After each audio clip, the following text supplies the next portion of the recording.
সকল ধর্মের ভাইদের জন্য শুভেচ্ছা এবং অভিনন্দন এই স্বাধীন বাংলাদেশের পক্ষ থেকে। আজকে একটা কথা বারবার মনে পড়ছে। 1971 সাল থেকে আজকের দিনে পর্যন্ত শুধুমাত্র বাঙালি দেশকে স্বাধীন করেছে। সেই বাঙালিতে ছিল হিন্দু, মুসলিম, বৌদ্ধ, চাকমা, সবাই একত্রে ছিল সবাই। আজকে কেন এত ভেদাভেদ? কেন আপনারা বলছেন যে হিন্দু, মুসলিম, বৌদ্ধ? আমরা তো সবাই বাঙালি, এই দেশটা আমাদের সবার। আমরা যে যারা বিদেশে থাকি তাদের ভিতরে কখনো আমরা দেখি না যে উনি হিন্দু, ওনার সাথে কথা বলা যাবে না, চলা যাবে না, সেটা নাই। বাংলাদেশে যখন পড়াশোনা করছি, পাশের বাড়ি আন্টিও ছিল হিন্দু। আমার মা তার বাড়িতে তরকারি পাঠাইতো, তাদের বাড়ি থেকে আমাদের বাড়িতে তরকারি আসতো, কখনো তো কোনো সমস্যা হয়নি। আজকে কেন এই ধরনের কথা হচ্ছে? কে এর পিছনে আছে? কার স্বার্থ লুকিয়ে আছে? সেটা খুঁজে বের করতে হবে। দেশটা আমাদের সকলের।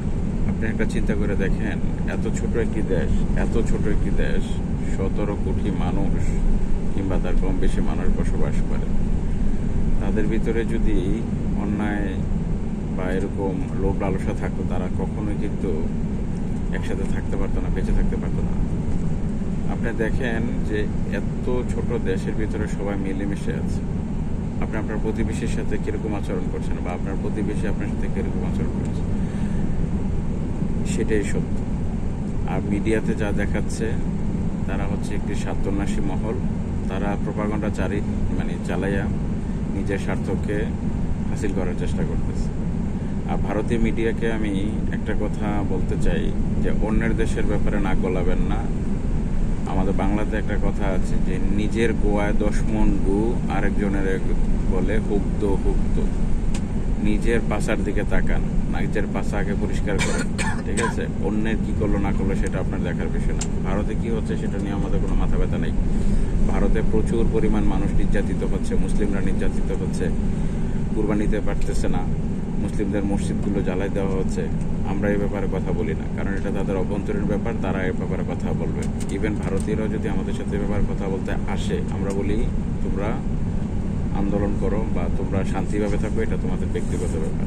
হুঁশিয়ার করে দিতে চাই ভারতীয় মিডিয়াকে, যদি বাংলাদেশের ব্যাপারে আপনারা নাক গলান, ভারত কিন্তু শান্তিতে থাকবে না, বলে দিচ্ছি।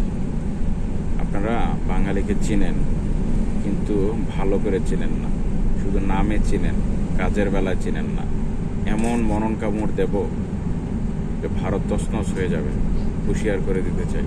শান্তিতে থাকেন আপনারা, আমরাও শান্তিতে থাকি। আমাদের সমস্যা আমরাই সমাধান করব। আপনাদেরকে কেউ দাওয়াত দিয়ে আনে নেই আমাদেরকে করার জন্য। নিজে গায়ে মানে না আপনি মরলগিরি আমাদের সাথে ফলাইতে আসেন না, একটা কথা বলে দিচ্ছি।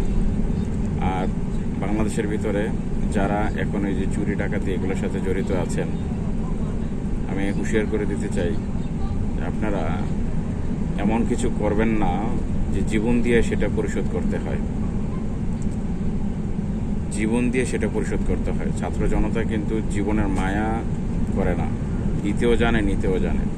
দেশকে অরাজকতার অবস্থায় তৈরি করবেন, তার মাসুল গুনতে হবে। কিন্তু যে দলেরই হন, যে ধর্মেরই হন, যে বর্ণেরই হন, কেউ পার পাবেন না। কোনো আইন আদালতের প্রয়োজন নেই, বাইরে মেরে ফেলবে, একদম মেরে ফেলবে। সাবধান। শান্তিতে থাকেন, শান্তিতে রাখেন সবাইকে।